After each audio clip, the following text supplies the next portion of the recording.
Hi, I'm Brian Miller. I'm an author, speaker, and consultant on human connection. And here are 5 things I wish I knew before becoming a thought leader. And yes, I also cringe at that term, but more on that some other time. First, clearly define your content area, who you serve, and how what you do helps them. It's impossible for anybody to see you as a leader if they don't understand why they should follow you. Now, I fell into my content area of human connection via my viral TEDx talk, but once I decided to build a thought leadership platform, I had to get even more specific than that. As a human connection specialist, I help organizations build environments where everyone feels heard, understood, and valued, in order to produce highly effective teams, retain top talent, and attract better clients and customers. Second, thought leaders must have thoughts. I know that sounds obvious, but it's the only reason anybody's gonna see you in that light. So start a practice of regularly noticing new things related to your content area. My phone's Notes app is full of random nonsense akin to a stand-up comedian scribbling on a napkin. Anytime I read a story, watch a movie, or even just hear a conversation that makes me think about human connection, my topic, in any capacity, I write it down. I once read a story about the Museum of Modern Art in New York City. About 50 years ago, they had a special exhibit called The Last Works of Matisse, and they accidentally hung one of those pieces upside down. It was 47 days and 100,000 visitors before anybody noticed. It made me think about how seeing something from a different perspective often inspires connection. That note in my phone eventually became a blog post, which was so well received by my audience, I worked it into a workshop. And that was so well received, it's now the story I use to cold open every single workshop, both in person and virtually.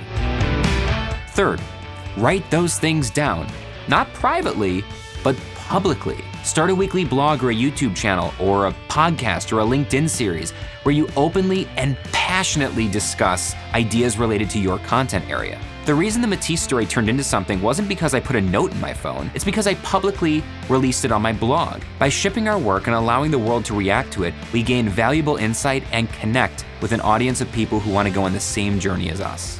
One of my only career regrets is that when my TEDx talk went viral, when 3.3 million people saw it, I wasn't prepared.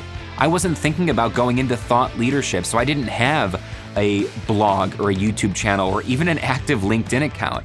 And that means so many people that saw my TEDx talk that wanted to engage with my ideas couldn't. They didn't know how. There was nowhere for them to join on the journey. Don't make the same mistake. Fourth, be consistent. Make a promise to your audience and uphold it.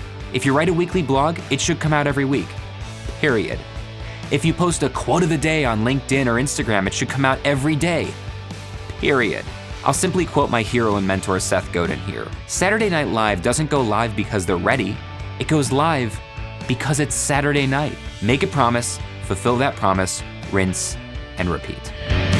And finally, ignore what everyone else in your content area is doing. Now, I know some folks will disagree with this, but thought leaders don't just need thoughts. We need original thoughts, novel thoughts. Now, of course, there's nothing new under the sun. Plenty of people smarter than me with degrees and qualifications far beyond my own have spoken about human connection.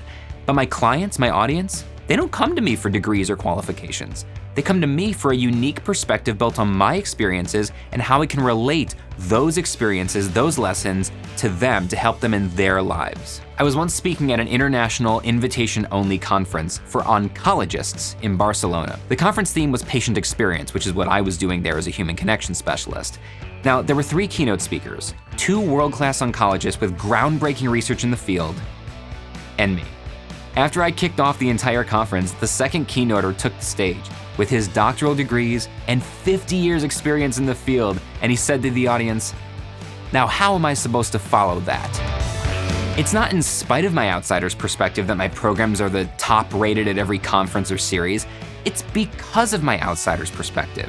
It's difficult to be original when you're paying attention to what others are saying and thinking about the same topic. Tune out the noise and focus on what you specifically bring to the table.